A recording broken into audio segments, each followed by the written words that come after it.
Oy, bato! Yo, words up!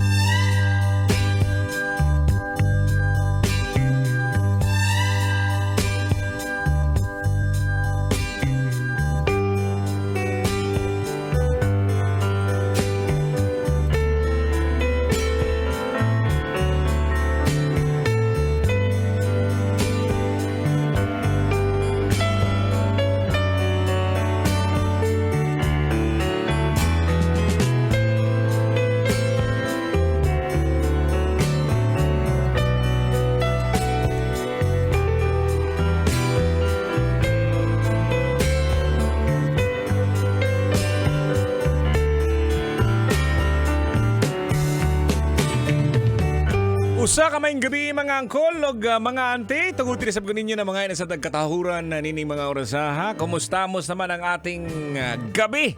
Ngayon po ay Biyernes. Kaya lang hindi Biyernes ha. Walang beer muna. Pero pwede naman mag-beer. Berberag itlog. Magandang gabi mga angkol at saka sa mga ante at siyempre sa ating mga pamangkin na nakatutoy. Hello, good evening. Sa mga nakatutok po sa atin sa Facebook Live ng Love Radio Manila, may gabi isad. At hindi lang yan, yung mga nakatutoy din sa atin sa TikTok, naka-live din po tayo sa Love Radio Manila. Ayan, kumusta mo sa mga ating adlaw, ha? Adlaw di peligro. Oo, pero alam mo mga kabisyo, no, wag mo isipin yung adlaw di peligro, no? Meron pa rin tayong good news ngayong araw. Doon tayo, mindset lang ba? Mindset lang mga kabisyo. Kasi after ng adlaw di peligro, iba syempre, words na, sweldo na. Tama-tama yan mga kabisyo dahil ngayon po ay Friday, Pizza 12, pastilanan, oy. Wa naman tayo makuot, toy. Na ay makuot. Ang ato din gabi tay.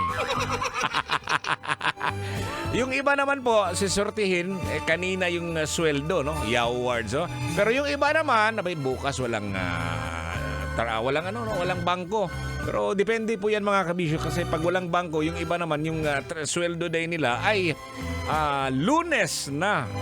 Doon tayo sa mindset ha. Lunes na, malapit na po yan. Anyways, hello, maying gabi sab sa mga nakatutoy din sa atin, no? Sa 90.7 Love Radio, yung mga nasa lansangan po ngayon. Kumustamos naman, no? Ikaw ngayon, Col. Kumusta mang biyahe natin, ha? Sa ating mga auntie na nasa lansangan din. Yung mga kainan. Ayan, no? Kumustamos, ha? Okay na ba? Marami na bang bumibili at kumakain? Yung mga customers nyo ba, mga bago ba? Oo, okay yan, mga bago na naman kasi siguro may nagyaya, ha? Ganon yan talaga mga kabisyo sa mga karinderya po, no? Ito yung sikreto, ha? Pag marami na pong kumakain sa iyong karinderya, okay lang, no? Sintabos-sintabos lang yung income, ha? Kasi magtatawag din yung mga customers nyo na nakatikim ng inyong ulam na napakasarap. Ang tendency kasi sa atin mga kabisyo, kapag uunlad na po yung kainan, siyempre, gusto na lang malakihan na yung income. Iniiba na, binabawasan na yung mga ricados, mga panakot, mas Bisaya pa. Bawasan na. Ang ending niyan, kasi siyempre, matitikman at mapapansin niya na kumakain. Instead na lalago yung negosyo ninyo, ay wala, mababawasan kasi, siyempre, nag-iba na yung lasa eh. Wala akong negosyong ganyan mga kabisyo, pero alam ko mahirap po tayo ngayon magtayo ng negosyo. Pero gusto niyo yung tuloy-tuloy, dapat siguro wag lang baguhin. Pag napansin niyo na nagdi-trending na yung kainan ninyo, ay tamang-tama na yan, no? Okay na yan, i-maintain lang yan, no? Basic na yan po. Yung mga kaibigan, yung mga kabisyo po natin, magtatawag na yan. Okay, no? Hello! At pag-uusapan po natin ngayong gabi, kanina, para sa mga soltero. Ano ba yung soltero, Totoy ba to? Yung mga wala pang asawa, ulitaw dalaga. Yung mga way kabilinggan pas kinabuhi. Kumusta, boss? Ayan. Ibig ko sabihin yung mga wala pang asawa. At siyempre, ang tanong, kailangan pa bang i-memorize yan? Basic po yan, no? Marami yan. Nung araw, pag medyo yung edad mo, mga 20 ka pin, nakapagtapos ka na ng pag-aaral, meron ka ng bahay. Oo, yung mga kapatid mo, napag-aral mo na. Ang tanong niyan ay, kailan ka mag-aasawa?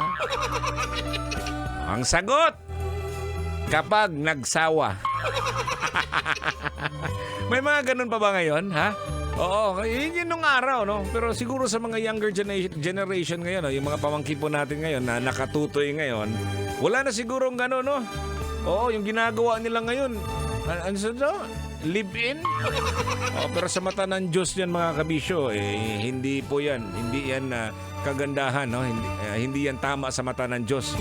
Siguro sabihin natin sa tao, depende kasi yan, sasabihin na, okay lang yan, Toy. Marami namang gumagawa dyan, eh.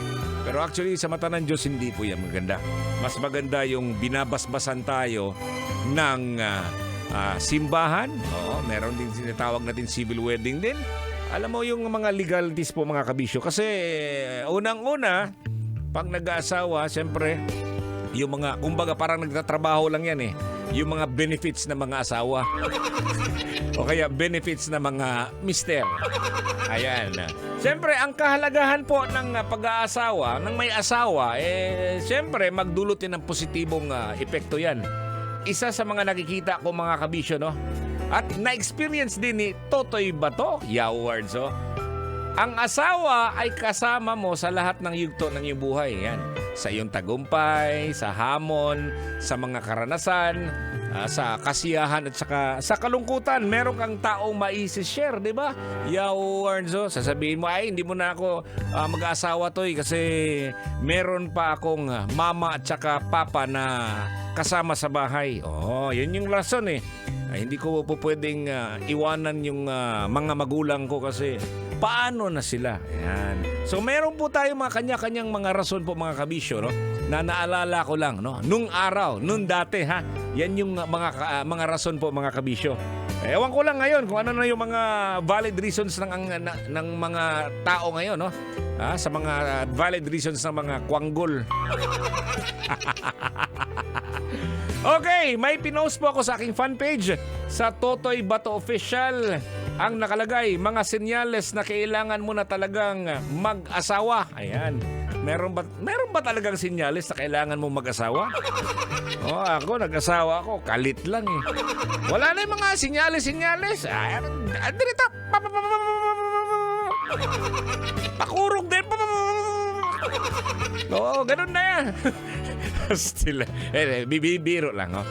Okay, sabi ni Totoy Bato, mga senyales na kailangan na talagang mag-asawa, gulang nakas karabaw. Diba? Meron din akong nilagay. Paslot na. Wa makay buot, Toy. Ay, way buot god. Ay, buot, pero walang kaniangay siguro. Sabi ni Edwin Hapon, magpatuli by Idol Totoy Bato. Pinakaunang sign yun na kay lisod pod magbinyo kung pisot pa. Hangbaw ba? Sabi ni Leo Cres Alayon, baho lana, Toy. Okay, no, babasahin ko lahat ng mga nagbunsahe sa atin, no? Pero sa FB Live po ng Love Radio Manila, kaya naman sa TikTok siguro, hanggang carry natin. At samantalang, yung mga nakatutoy sa atin, no? Sa radyo sa 90.7 Love Radio, tuloy-tuloy po ang ating tugtugan. Ako po ang inyong Uncle Totoy. Totoy Bato para sa ating programang Totoy na Love. Dito lang yan sa 90.7 Love Radio. Kailangan pa bang i-memorize yan? Pag nakatutoy, may basic 9 to 12 midnight. Kailangan pa bang i-memorize yan?